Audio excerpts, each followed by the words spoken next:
Hi, this is Nathaniel's quarters. Here we are on the next installment of the great books of the Western world. Here in Aristotle's second volume, volume 9.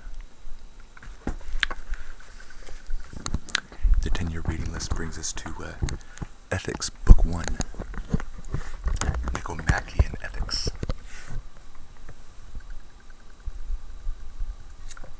Chapter 1. 1949. Every art and every inquiry, and similarly every action and pursuit, is thought to aim at some good. And for this reason the good has rightly been declared to be that at which all things aim. But a certain difference is found among the ends. Some are activities, others are products apart from the activities that produce them. Where there are ends apart from the actions, it is the nature of the products to be better than the activities. Now, as there are many actions, arts, and sciences, their ends also are many. The end of the medical art is health, that of shipbuilding a vessel, that of strategy victory, that of economic wealth. But where such arts fall under a single capacity, as bridle making and the other arts concerned with the equipment of horses fall under the art of riding. And this in every military action under strategy is the same way other arts fall under yet others. It is all of these, the ends of the master arts, are to be preferred to all the subordinate ends, for it is for the sake of the former that the latter are pursued. It makes no difference whether the activities themselves are the ends of the actions, or something else apart from the activities, as in the case of the sciences just mentioned. Chapter 2. If then there is some end of the things we do, which we desire of its own sake, everything else being desired for the sake of this, and if we do not choose everything for the sake of something else, for at that rate the process would go on to infinity, so that our desire would be empty and vain. Clearly, this must be the good and the chief good. Will not the knowledge of it, then, have a great influence on life? Shall we not, like archers who have a mark to aim at, be more likely to hit upon what is right? If so, we must try in outline, at least, to determine what it is, and of which of the sciences or capacities it is the object. It would seem to belong to the most authoritative art, and that which is most truly the master art. The politics appears to be of this nature, for it is this that ordains which of the sciences should be studied in a state, and which each class of citizens should learn and up to what point they should learn them. And we see even the most highly esteemed of capacities to fall under this. Strategy, economics, rhetoric. Now, since politics uses the rest of the sciences, and since again it legislates as to what we are to do and what we are to abstain from, the end of this science must include those of the others, so that this end must be the good for man. For even if the end is the same for a single man and for a state, that of the state seems at all events something greater and more complete, whether to attain or to preserve. Though it is worthwhile to attain the end merely for one man, it is finer and more godlike to attain it for a nation or for city-states. These, then, are the ends at which our inquiry aims, since it is political science, in one sense of that term. Chapter 3. Our discussion will be adequate if it has as much clearness as the subject matter admits of, for precision is not to be sought for alike in all discussions, any more than in all the products of the crafts. Now, fine and just actions, which political science investigates, admit of much variety and fluctuation of opinion, so that they may be thought to exist only by convention, and not by nature. And goods also give rise to a similar fluctuation, because they bring harm to many people, for before now men have been undone by reason of their wealth, and others by reason of their courage. We must be content then, in speaking of such subjects, and with such premises, to indicate the truth roughly and in outline, and in speaking about things which are only for the most part true, and with premises of the same kind to reach conclusions that are no better. In the same spirit, therefore, should each type of statement be received, for it is the mark of an educated man to look for precision in each class of things, just so far as the nature of the subject admits. It is evidently equally foolish to accept probable reasoning from a mathematician, and to demand from a rhetorician scientific proofs. Now each man judges well the things he knows, and of these he is a good judge.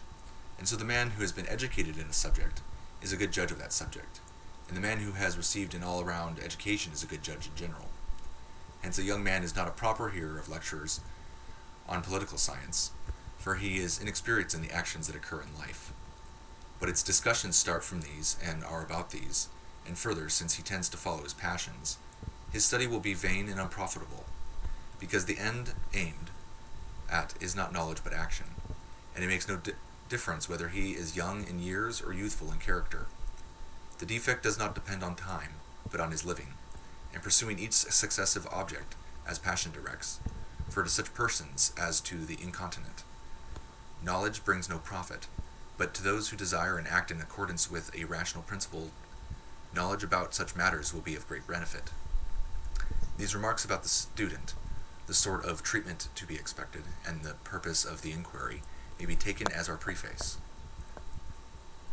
Let us resume our inquiry and state, in view of the fact that all knowledge and every pursuit aims at some good, what it is that we say political science aims at, and what is the highest of the goods and achievable by action. Verbally, there is very general agreement, for both the general run of men and people of superior refinement say that it is happiness, and identify living well and doing well with being happy. But with regard to what happiness is, they differ, and the many do not give the same account as the wise. For the former think it is some plain and obvious thing, like pleasure, wealth, or honor. They differ, however, from one another, and often with the same man, identifies it with different things, with health when he is ill, with wealth when he is poor. But conscious of their ignorance, they admire those who proclaim some great deal that is above their comprehension. Now some thought that apart from these many goods, there is another which is self-subsistent, and causes the goods of all these as well, to examine all the opinions that have been held, or perhaps some fruitless, enough to examine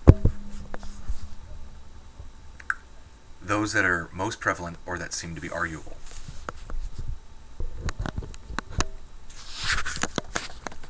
Let us not fail to notice, however, that there is a difference between arguments from and those to the first principles. For Plato, too, was right in raising this question, asking, as he used to do, are we on the way from or to the first principles? There is a difference, as there is in a race course between the course from the judges to the turning point and the way back. For while we must begin with what is known, things are objects of knowledge in two senses, some to us, some without qualification. Presumably, then, we must begin with things known to us. Hence, anyone who is to listen intelligently to lectures about what is noble and just, and generally about the subjects of political science, must have been brought up in good habits. For the fact is the starting point, and if this is sufficiently plain to him, he will not at the start need the reason as well. And the man who has been well brought up has or can easily get starting points. And as for him, who neither has nor can get them, let him hear the words of Hesiod. Far best is he who knows all things himself. Good. He that hearkens when men counsel right, but he who neither knows nor lays to heart another's wisdom is a useless wight. Chapter 5. Let us, however, resume our discussion from the point at which we digressed. To judge from the lives that men lead, most men, and men of the most vulgar type, seem, not without some ground, to identify the good, or happiness, with pleasure, which is the reason why they love the life of enjoyment. For there are, we may say, three prominent types of life that are just mentioned, the political, and thirdly, the contemplative life. Now, the mass of mankind are evidently quite slavish in their tastes, preferring a life suitable to beasts, but they get some ground for their view from the fact that many of those in high places share the tastes of Sardanapalus. A consideration of the prominent types of life show that people of superior refinement and of active disposition identify happiness with honor. And this is, roughly speaking, the end of the political life, but it seems too superficial to be what we are looking for, since it is thought to depend on those who bestow honor rather than on him who receives it. But the good we divine to be something proper to a man and not easily taken from him. Further, men seem to pursue honor in order that they may be assured of their goodness. At least it is by men of practical wisdom that they seek to be honored, and among those who know them, and on the ground of their virtue, clearly then according to them, at any rate, virtue is better. And perhaps one might even suppose this to be, rather than honor, the end of the political life. But even this appears somewhat incomplete, for possession of virtue seems actually compatible with being asleep, or with lifelong inactivity, and further with the greatest sufferings and misfortunes. But a man who is living so no one would call happy, unless he were maintaining the thesis at all costs. But enough of this, for the subject has been sufficiently treated even in the current discussions. Third comes the contemplative life, which we shall consider later. The life of money-making is one undertaken under compulsion, and wealth is evidently not the good we are seeking, for it is merely useful and for the sake of something else.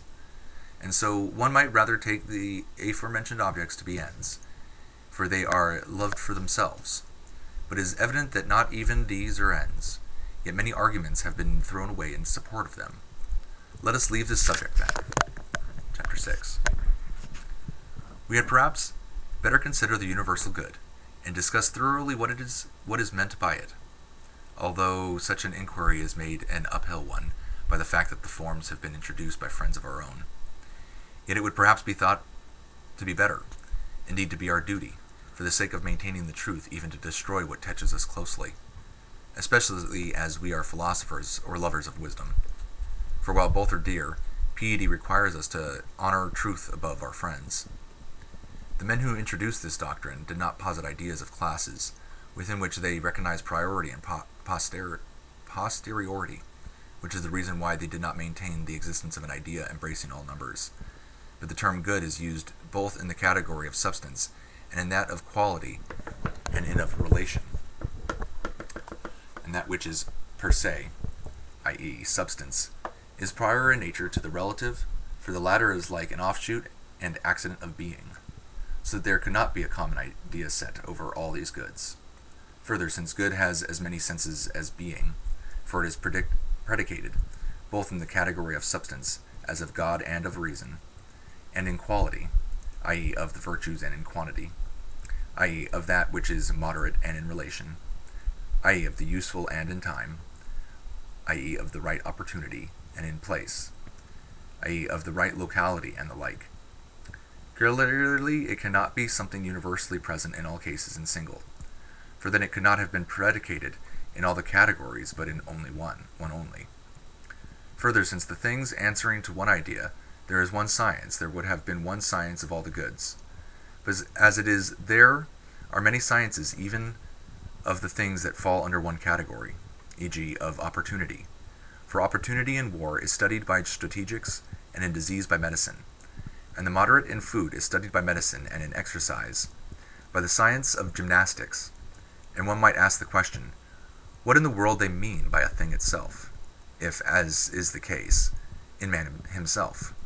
In a particular man, the account of man is one and the same. For in so far as they are man, they will in no respect differ. And if this is so, neither will good itself, and particularly goods, in so far as they are good. But again, it will not be good any more for being eternal, since that which lasts long is no whiter, than that which perishes in a day. The Pythagoreans seem to give a more plausible account of the good, when they place the one in the column of goods, and it is they that Speusippus seems to have followed. But let us discuss these matters elsewhere. An objection to what we have said, however, may be discerned in the fact that the Platonists have not been speaking about all goods, and that the goods that are pursued and loved for themselves are called goods by reference to a single form, while those which tend to produce or to preserve these somehow or to prevent their contraries are called so by reference to these, and in a secondary sense. Clearly, then, goods must be spoken of in two ways, and some must be good in themselves, the others by reason of these. Let us separate, then, things good in themselves from things useful, and consider whether the former are called good by reference to a single idea. What sort of goods would one call good in themselves? Is it those that are pursued even when isolated from others, such as intelligence, sight, and certain pleasures and honors? Certainly. If we pursue these also for the sake of something else, yet one would place them among things good in themselves, or is nothing other than the idea of good in itself. In that case, the form will be empty. But if the things we have named are also things good in themselves, the account of the good will have to appear as something identical in them, as that of whiteness is identical in snow and in white lead. But the of honor, wisdom, and pleasure, just in respect of their goodness, the accounts are distinct and diverse. The good, therefore, is not some common element answering to one idea. But what then do we mean by the good? Is it surely not like the things that only chance to have the same name? Are goods one, then, by being derived from one good, or by all contributing to one good? Or are they rather one by analogy? Certainly as sight is in the body, so is reason in the soul, and so on in other cases. Perhaps these subjects had better be dismissed for the present, for a perfect precision about them would be more appropriate to another branch of philosophy. And similarly, with regard to the idea, even if there is some one good which is universally predictable, of goods or is capable of separate and independent existence, clearly it would not be achieved or attained by man, but we are now seeking something attainable. Perhaps, however, some one might think it worth while to recognize this with a view to the goods that are attainable and achievable. For having this as a sort of pattern, we shall know better the goods that are good for us, and if we know them, shall attain them. This argument has some plausibility, but seems to clash with the procedure of the sciences. For all of these, though they aim at some good and seek to supply the deficiency of it, leave on one side the knowledge of the good. Yet that all the exponents of the art should be ignorant of, and should not even seek so great an aid is not probable. It is hard, too, to see how a weaver or a carpenter will be benefited in regard to his own craft by knowing this good itself, or how the man who has viewed the idea itself will be a better doctor or general thereby. For a doctor seems not even to study health in this way, but the health of man, or perhaps rather the health of a particular man. It is individuals that he is healing, but enough of these topics. Let us again return to the good we are seeking, and ask what it can be. It seems different in different actions and arts. Chapter 7. It is different in medicine, in strategy, and in the other arts likewise. What then is the good of each? Surely that for whose sake everything else is done. In medicine this is health, in strategy victory, in architecture a house, in any other sphere something else, and in every action and pursuit the end.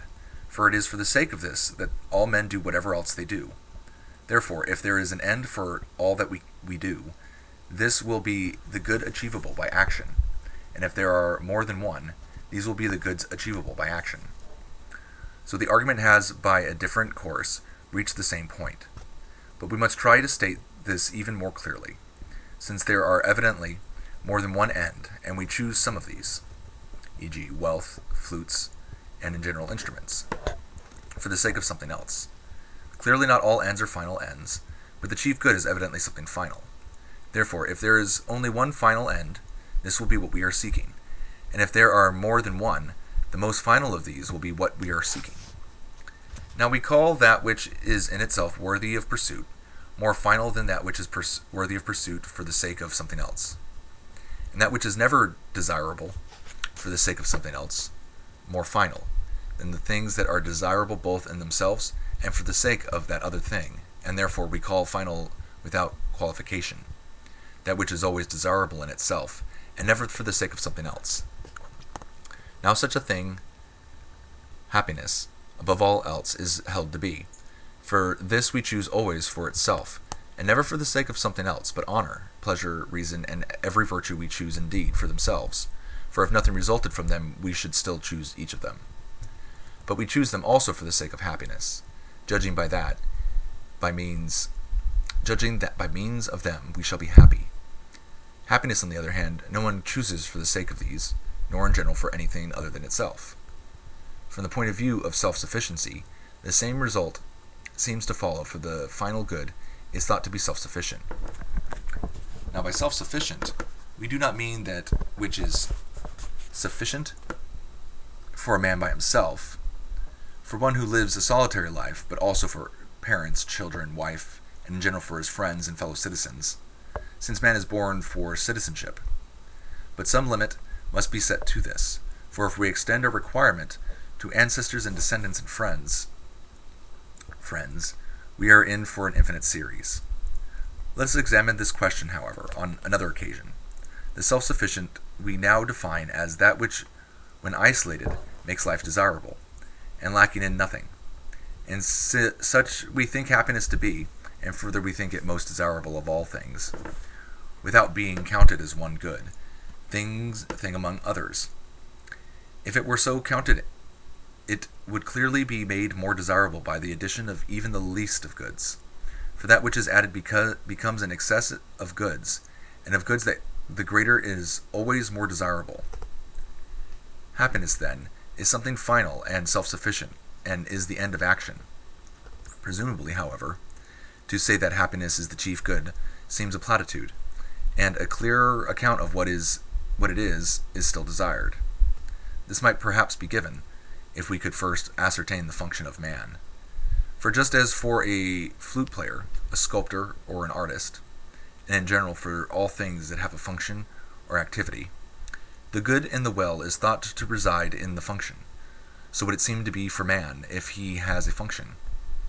Have the carpenter, then, and the tanner certain functions or activities, and has man none? Is he born without a function? Or as eye, hand, foot, and in general each of the parts evidently has a function, may one lay it down that man similarly has a function apart from all these? What then can this be? Life seems to be common even to plants, but we are seeking what is peculiar to man. Let us exclude, therefore, the life of nutrition and growth. Next there would be a life of perception, but it also seems to be common even to the horse, the ox, and every animal. There remains then an active life of the element that has a rational principle of this. One part has such a principle in the sense of being obedient to one, the other in the sense of possessing one and exercising thought, and as life of the rational element also has two meanings. We must state that life in the sense of activity is what we mean, for this seems to be the more proper sense of the term. Now if the functions of man is an activity of soul, which follows or implies a rational principle, and if we say so and a good so and so have a function which is the same in kind, e.g. a lyre player, and a good lyre player, and so without qualification in all cases, eminence in respect of goodness being added to the name of the function. For the function of a lyre player is to play the lyre, and that of a good lyre player is to do so well. If this is the case, and we state the function of man to be the certain kind of life, and this to be an activity or actions of the soul, implying a rational principle, and the function of a good man to be the good and a noble performance of these, and if any action is well performed, when it is performed in accordance with the appropriate excellence.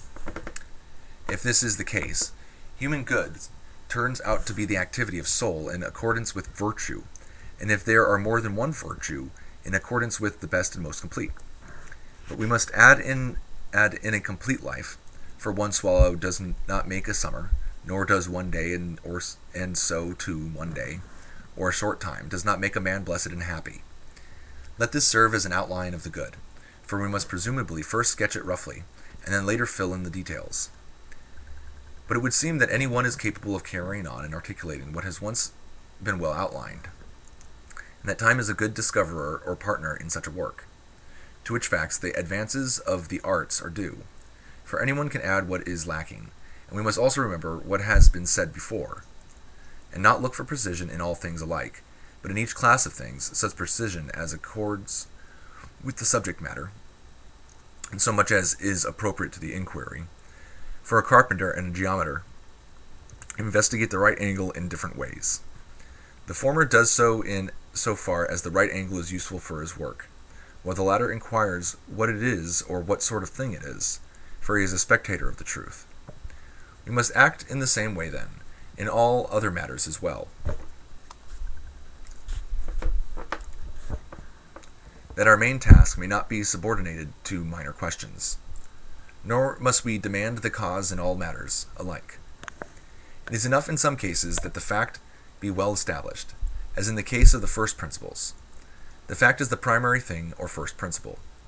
Now of first principles we see some by induction, some by perception, some by a certain habituation, and others too in other ways, but each set of principles we must try to investigate in a natural way, and we must take pains to state them definitely, since they have a great influence on what follows. For the beginning is thought to be more than half of the whole, and many of the questions we ask are cleared up by it. Chapter 8. We must consider it, however, in the light not only of our conclusion and our premises, but also of what is commonly said about it. For with a true view of all the data harmonize, but with a false one the facts soon clash. Now goods have been divided into three classes, and some are described as external, others as relating to soul or to body. We call those that relate to soul most properly and truly goods, and physical actions and activities we class as relating to soul. Psychical actions and activities we classify as relating to soul. Therefore, our account must be sound, at least according to this view, which is an old one and agreed on by philosophers. It is correct also in that we identify the end with certain actions and activities, for thus it falls among goods of the soul and not among external goods. Another belief which harmonizes with our account is that the happy man lives well and does well, for we have practically defined happiness as a sort of good life and good action. The characteristics that are looked for in happiness seems also, all of them, to belong to what we have defined happiness as being. For some identify happiness with virtue, some with practical wisdom, others with a kind of philosophic wisdom, others with these or one of these, accompanied by pleasure or not without pleasure, while others include also external prosperity. Now some of these views have been held by men of old, others by a few eminent persons, and it is not probable that either of these should be entirely mistaken, but rather that they should be right in at least some one respect, or even in most respects. With those who identify happiness with virtue, or some one virtue, our account is in harmony, for to virtue belongs virtuous activity. But it makes perhaps no small difference whether we place the chief good in possession or in use, the state of mind or in activity, for the state of mind may exist without producing any good result, as in a man who is asleep or in some other way quite inactive. The activity cannot, for one who has the activity will of necessity, be acting, and acting well, as in the Olympic Games. It is not the most beautiful and strongest that are crowned, but those who compete, for it is some of these that are victorious. So those who act win, and rightly win, and noble and good things in life.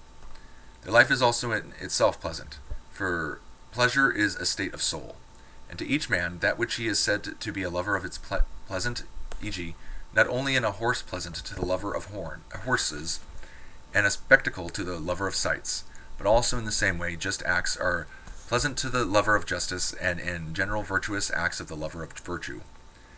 Now, for most men, their pleasures are in conflict with one another, because these are not by nature pleasant. But the lovers of what is noble find pleasant the things that are by nature pleasant and virtuous. Actions are such, and that these are pleasant for such men as well as in their own nature.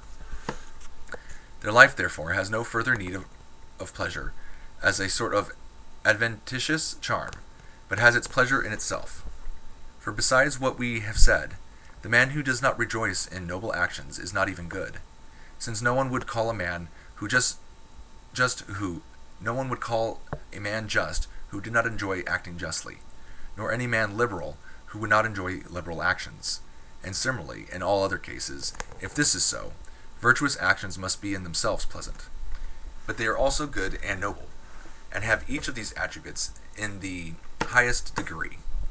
Since the good man judges well about these attributes, his judgment is such as we have described. Happiness then is the best, noblest, and most pleasant thing in the world, and these attributes are not severed as in the inscriptions of Delos. Most noble is that which is justice, and best is health. But pleasantest is it to win what we love.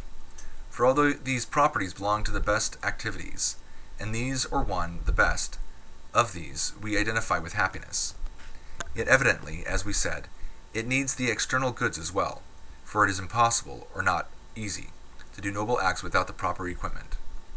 In many actions we use friends and riches and political power as instruments, and there are some things the lack of which takes the luster from happiness, as good birth, goodly children, beauty for the man who is very ugly in appearance, or ill-born or solitary, and childless, is not very likely to be happy. And perhaps a man would be still less likely if he had thoroughly bad children, and friends, or had lost good children, or friends by death. As we said, then happiness seems to need this sort of prosperity in addition, for which reason some identify happiness with good fortune, though others identify it with virtue. Chapter 9. For this reason, also the question is asked whether happiness is to be acquired by learning or by habituation, or some other sort of training, or comes in virtue of some divine providence, or again by chance.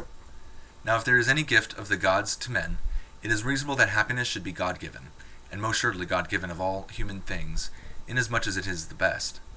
But this question would perhaps be more appropriate to another inquiry. Happiness seems, however, even if it is not God-sent, but comes as a result of virtue, in some process of learning or training, to be among the most godlike things for that which is the prize, and end of virtue seems to be the best thing in the world, and something godlike and blessed.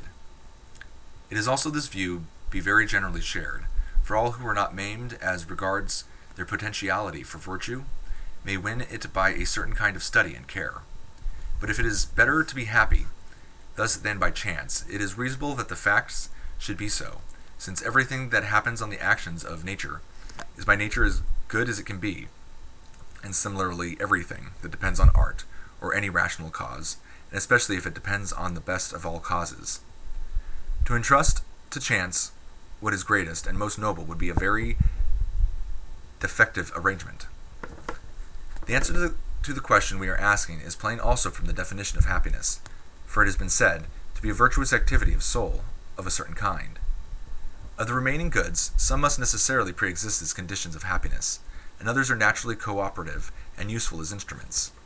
And this will be found to agree with what we said at the outset, for we stated the end of political science to be the best end, and political science spends most of its pains on making the citizens to be of a certain character, as good and capable of noble acts.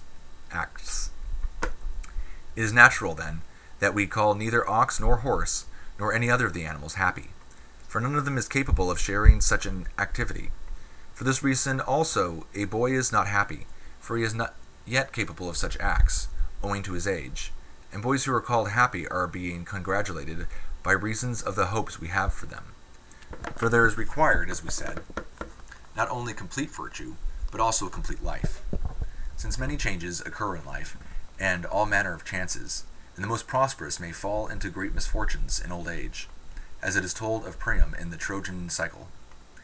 And one who has experienced such chance is, and has ended wretchedly, no one calls happy. Chapter 10. Must no one at all, then, be called happy while he lives? Must we, as Solon says, see the end? If we are to lay down this doctrine, it is also the case that a man is happy when he is dead. Or is not this quite absurd, especially for us who say the happiness is an activity?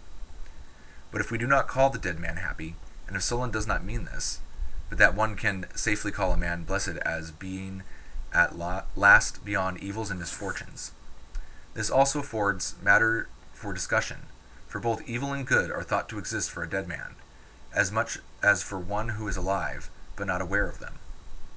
Honors and dishonors, and the good or bad fortunes of children, and in general of descendants. And this also presents a problem, for though a man has lived happily up to old age, and has had a death worthy of his life, many reverses may befall his descendants. Some of them may be good and attain the life they deserve, while with others the opposite may be the case. And clearly, too, the degrees of relationship between them and their ancestors may vary indefinitely. It would be odd, then, if the dead man were to share in these changes and become at one time happy, at another wretched, while it would also be odd if the fortunes of the descendants did not for some time have some effect on the happiness of their ancestors. But we must return to our first difficulty, for perhaps by a consideration of it our present problem might be solved. Now if we must see the end and only then call a man happy, not as being happy, but as having been so before. Surely this is a paradox, that when he is happy, the attribute that belongs to him is not to be truly predicated of him, because we do not wish to call living men happy, on account of the changes that may befall them, and because we have assumed happiness to be something permanent, and by no means easily changed. While a single man may suffer many turns of fortune's wheel, for clearly, if we were to keep pace with his fortunes, we should often call the same man happy, and again.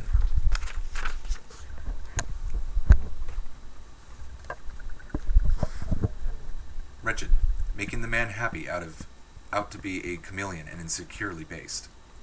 Or is this keeping pace with his fortunes quite wrong? Success or failure in life does not depend on these, but human life, as we said, needs these as mere additions, while virtuous activities or their opposites are what constitute happiness, or the reverse. The question we now discussed confirms our definition, for no function of man has so much permanence as virtuous activities. These are thought to be more durable, even than knowledge of the sciences, and of these themselves the most valuable are more durable, because those who are happy spend their life most readily and most continuously in these. For this seems to be the reason why we do not forget them. The attribute in question, then, will belong to the happy man, and he will be happy throughout his life, for always, or by preference to everything else. He will be engaged in virtuous action and contemplation, and he will bear the chances of life most nobly, and altogether decorously. If he is truly good and foursquare beyond reproach. Now many events happen by chance, and events differing in importance. Small pieces of good fortune or of its opposite clearly do not weigh down the scales of life one way or the other, but a multitude of great events, if they turn out well, will make life happier. For not only are they themselves such as to add beauty to life, but the way a man deals with them may be noble and good, while if they turn out ill, they crush and maim happiness, for they both bring pain with them and hinder many activities. Yet even in these nobility shines through. When a man bears with resignation many great misfortunes, not through insensibility to pain, but through nobility and greatness of soul. If activities are, as we said, what gives life its character, no happy man can become miserable, for he will never do the acts that are hateful and mean. For the man who is truly good and wise, we think bears all the chances of life becomingly, and always makes the best of circumstances, as a good general makes the best military use of the army at his command.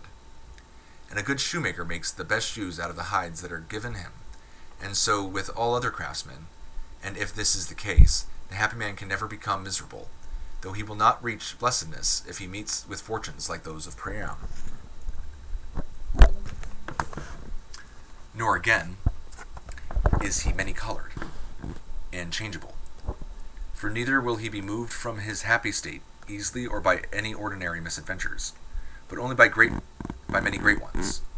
Nor if he has had many great misadventures, will he recover his happiness in a short time, but if at all, only in a long and complete one, in which he has attained many splendid successes. Why then should we not say that he is happy who is active in accordance with complete virtue and is sufficiently equipped with external goods, not for some chance period, but throughout a complete life? Or must we add, and who is destined to live thus and die as befits his life? Certainly the future is obscure to us, while happiness, we claim, is an end, and something in every way final. If so, we shall call happy those among living men in whom these conditions are, and are to be, fulfilled but happy men. So much for these questions. Chapter 11. The fortunes of descendants and of all a man's friends should not affect his happiness at all seems a very unfriendly doctrine, and one opposed to the opinions men hold. But since the events that happen are numerous, and admit of all sorts of differences, and some come more near to us and others less so, it seems a long, nay an infinite task to discuss each in detail. A general outline will perhaps suffice. If then, as some of the man's own misadventures have a certain weight and influence on life, while others are, as it were, lighter, so too there are differences among the misadventures of our friends, taken as a whole, and it makes a difference whether the various suffering befall the living or the dead. Much more even than whether lawless and terrible deeds are presumed in a tragedy or done on the stage. This difference also must be taken into account, or rather perhaps the fact that doubt is felt whether the dead share in any good or evil. For it seems, from these considerations, that even if anything, whether good or evil, penetrates to them, it must be something weak and negligible, either in itself or for them, or if not, at least it must be such in degree and kind as not to make happy those who are not happy, nor to take away their blessings from those who are.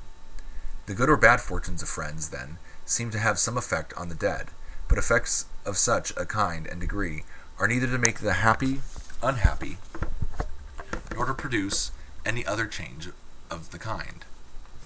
Chapter 12. These questions having been definitely answered, let us consider whether happiness is among the things that are praised or rather among the things that are prized. For clearly it is not to be placed among potentialities. Everything that is praised seems to be praised because it is of a certain kind and is related somehow to something else. For we praise the just or brave man, and in general both the good man and virtue itself because of the actions and functions involved. And we praise the strong man, the good runner, and so on, because he is of a certain kind and is related in a certain way to something good and important. This is clear also from the praises of the gods, for it seems absurd that the gods should be referred to our standard, but this is done because praises involve a reference, as we said, to something else. But if praises for things such as we have described, clearly what applies to the best things is not praise, but something greater and better, as is indeed obvious. For what we do to the gods and the most godlike of men is to call them blessed and happy. And so too with good things. No one praises happiness as he does justice, but rather calls it blessed, as being something more divine and better. Eudoxus also seems to have been right in his method of advocating the supremacy of pleasure. He thought that the fact that, though a good, it is not praised indicated it to be better than the things that are praised, and that this is what God and the good are, for by reference to these, all other things are judged. Praise is appropriate to virtue, for as a result of virtue men tend to be noble deeds, but encomia, for bestowed on acts, whether of the body or of the soul. But perhaps nicety in these matters is more proper to those who have made a study of encomia. To us it is clear from what has been said that happiness is among the things that are prized and perfect. It seems to be so also from the fact that it is a first principle, for it is the sake of this that we all do what we do. And the first principle and cause of goods is, we claim, something prized and divine. Number 13. Since happiness is an activity of soul in accordance with perfect virtue, we must consider the nature of virtue. For perhaps we shall thus see better the nature of happiness.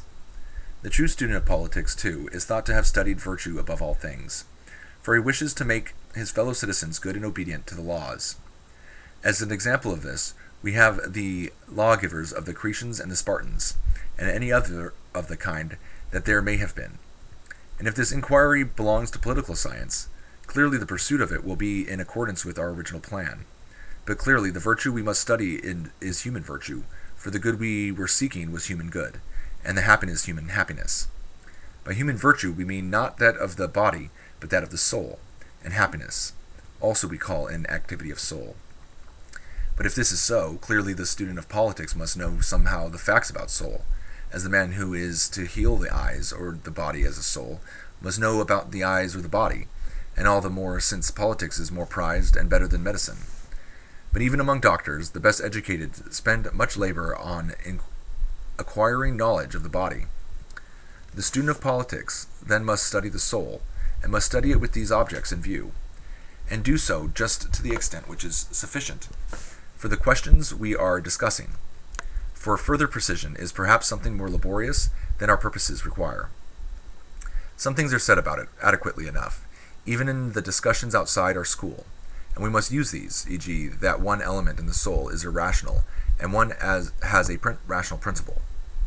Whether these are separated, as the parts of the body or of anything divisible are, or are distinct by definition, but by nature inseparable, like convex and concave in the circumference of a circle, does not affect the present question. Of the irrational element, one division seems to be widely distributed and vegetative in its nature. I mean that which causes nutrition and growth, for it is this kind of power of the soul that one must assign to all nurslings and to embryos, and this same power to full-grown creatures. This is more reasonable than to assign some different power to them. Now the excellence of this seems to be common to all species, and not specifically human, for this part or faculty seem to function most in sleep, while goodness and badness are least manifest in sleep.